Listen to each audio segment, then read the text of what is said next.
right, so we're deep in it now, right in the thick of this crazy 2024 election. And Yeah. we're going to do a deep dive today into something that I think really surprised a lot of people. Okay. Kamala Harris's concession speech. Interesting. Yeah, and this isn't your typical, I give up speech. Right. We've got her transcript here from The Guardian. And let me tell you, this thing is packed Huh. with surprises. It is fascinating, isn't it, how she uses this moment to not just concede, Right. but to really, rally her supporters and lay the groundwork for, Yeah. future action. Almost like she's turning a loss into fuel, Yeah, and the timing of it all is interesting too, right? Uh-huh. An afternoon speech on November 6th in Washington, D.C., after she'd already called Trump that morning to concede, people in the crowd were crying, according to The Guardian. Wow. But her tone is defiant. She says, "The light of America's promise will always burn bright as long as we never give up."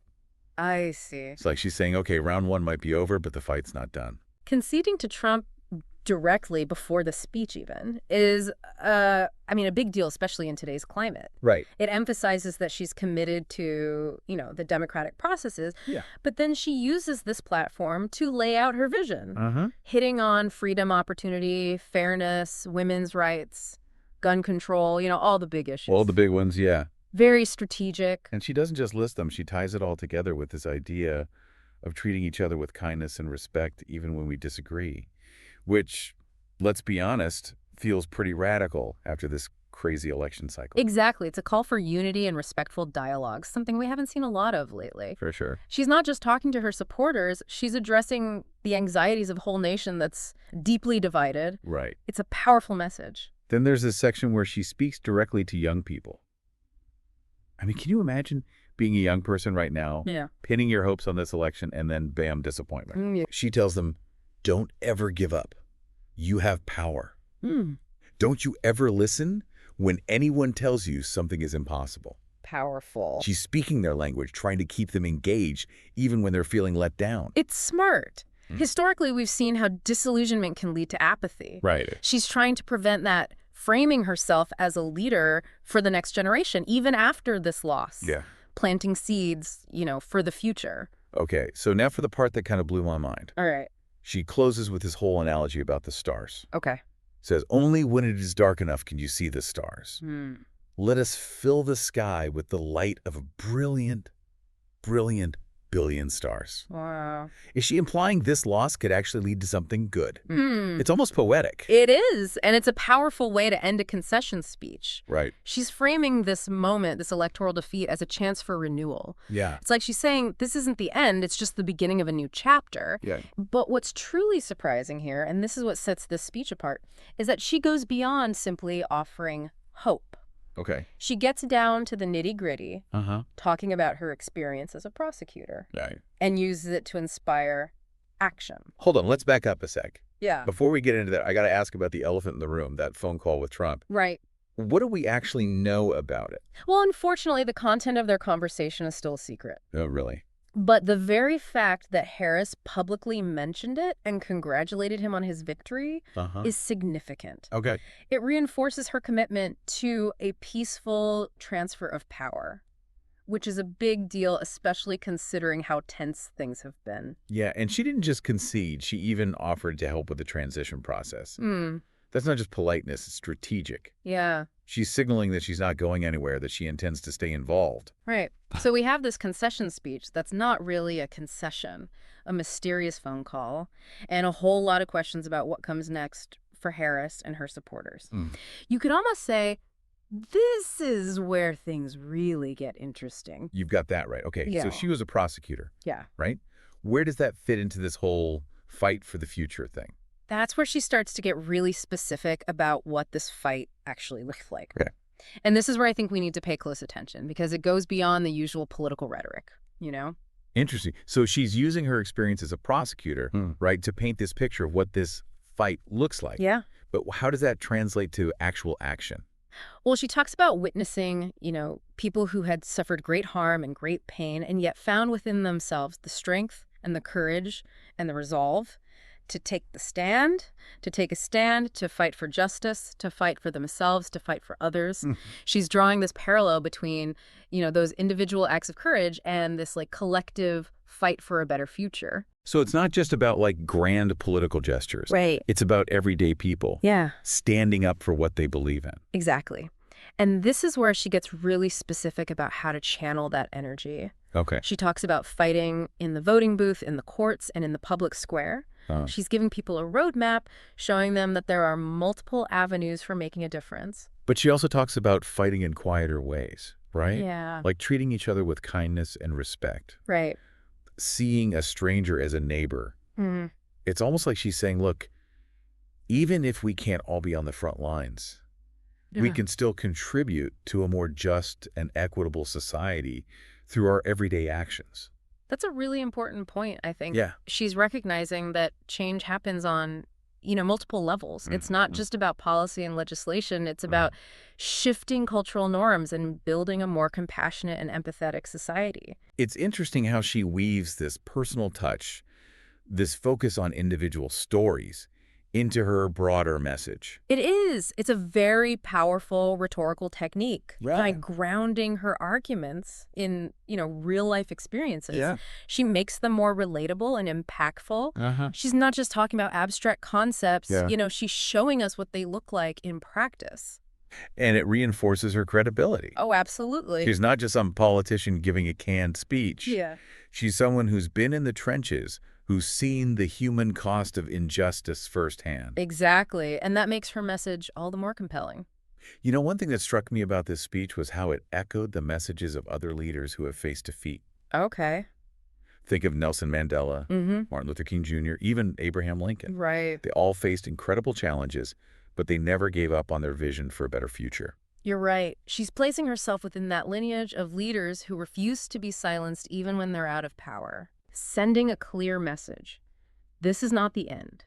This is just the beginning of a new chapter in the fight for progress. And it makes you wonder, what impact could this speech have on the Democratic Party as a whole?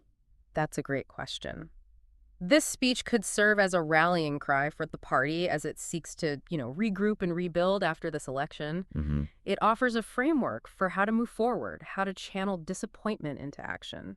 Do you think it's possible that Harris could emerge as a leading voice within the party, even without holding elected office? It's certainly possible. She's demonstrated her ability to connect with voters on a personal level. Yeah. And her message of hope and resilience resonates deeply with, many Americans. And let's not forget the historical significance of her candidacy. Right. She was the first woman of color to be nominated for vice president by a major party. Yeah, That's a legacy that will continue to inspire generations to come.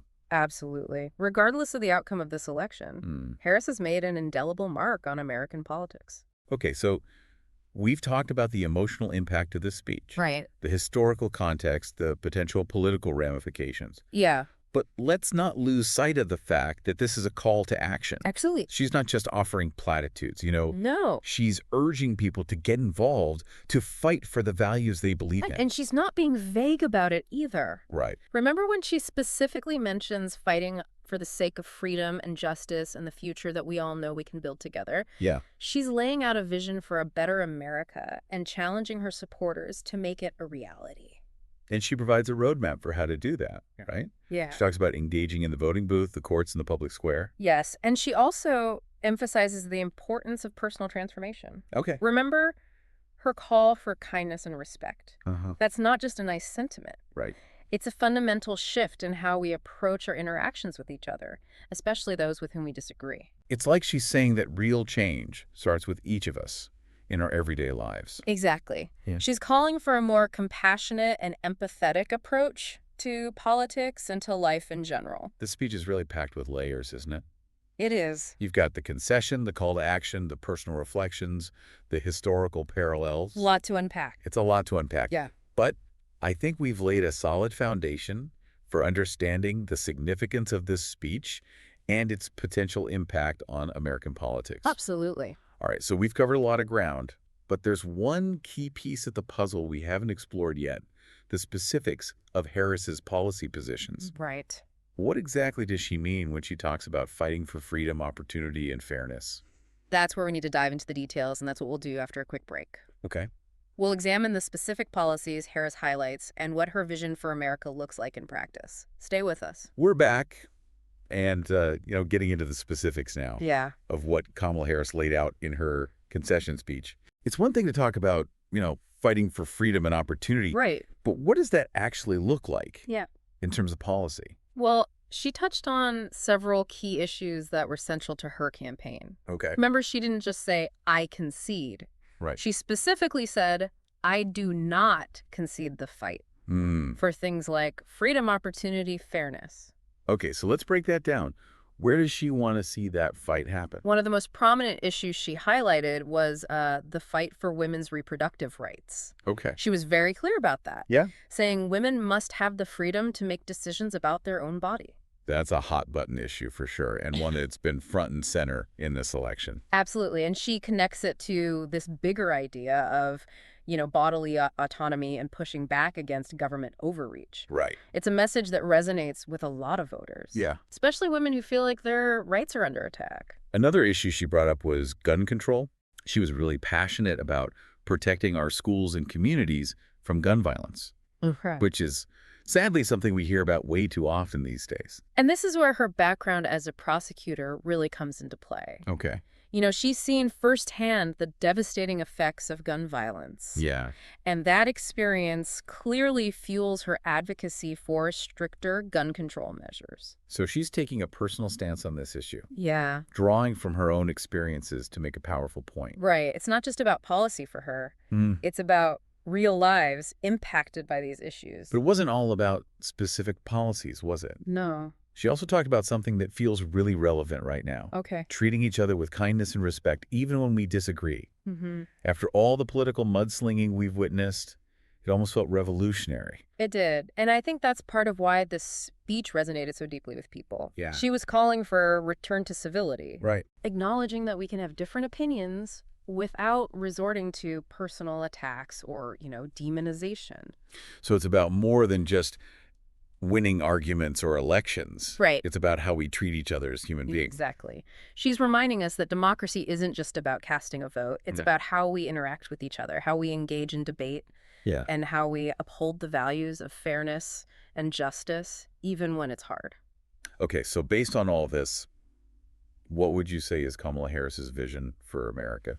Based on this speech, I think her vision seems to be a nation where everyone has a genuine opportunity to succeed regardless of their background. Okay. A place where women have control over their own bodies and futures, Mm-hmm. where our communities are safe from gun violence, Yeah. and where we engage in respectful dialogue even when we have strong disagreements. That's a pretty hopeful vision. Yeah. But it also acknowledges the very real challenges we're facing. Exactly. It doesn't shy away from the work that needs to be done, Right. but it also lays out a path forward. And she doesn't sugarcoat it either. No. She's clear that it will require dedication, perseverance, and a willingness to fight for what we believe in. But she also reminds us that, hard work can be joyful work Yeah. when it's done in service of something larger than ourselves. Even though she lost this election, Mm-hmm.